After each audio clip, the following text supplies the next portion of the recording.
the first, that trailer actually got an award last week. Best trailer. I know it was so many awards. This is the first one we got by a Japanese environmentalist. I did something really heretical about 5 years ago. My kids were watching too much television, and I cut off the ends of the TV, quite literally, in the cable. They weren't allowed. We haven't had TV in our house for over 5 years now. I thought it was like that was the thing to do, but what it did is it drove them out of my house into the neighbor's house to watch it. But when I first was, at that exact same time, I was down in the Caribbean, and I was on vacation with my family, and I met Steven Spielberg. My younger son started doing sleepovers with his son. He came over to figure out what I did for a living, and I said, I'm a still photographer, and I'm thinking about getting into the movie business. Do you have any recommendations? And he said, well, never make a movie involving boats or animals.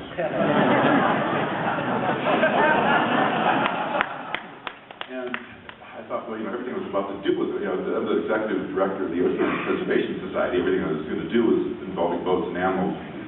And we did this movie, and this was the first one I've ever done. And I remember it was 2 hours before Sundance, and I was supposed to hop in a cab to get to the airport.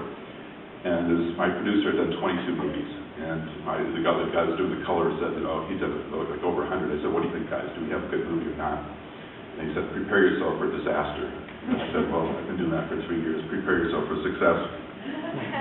We won all kinds of awards, including the Peter Benchley Award, which is,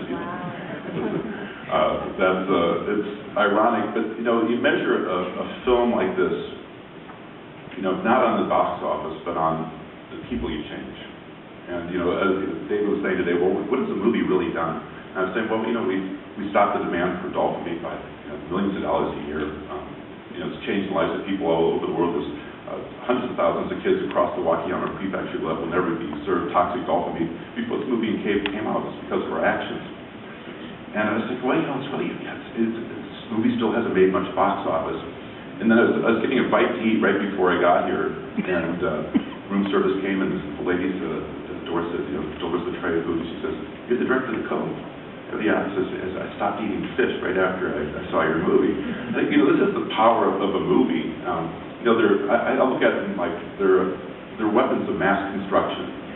You drop a bomb, you kill people. You make a movie, you can change people's lives. You create allies, and that's what this movie's doing slowly. And I guess when I think about you guys in the TV and the movie business, and I told the crew we're not making movies. We're trying to start a movement. We're trying to get people to understand that we're like one of the few generations that can turn things around before it's too late for our grandkids to enjoy the coral reef. By the end of this century, because of acidification, because of the way we get our energy, we're making the ocean so acidic that your great-grandkids will never be able to see a coral reef like we've seen.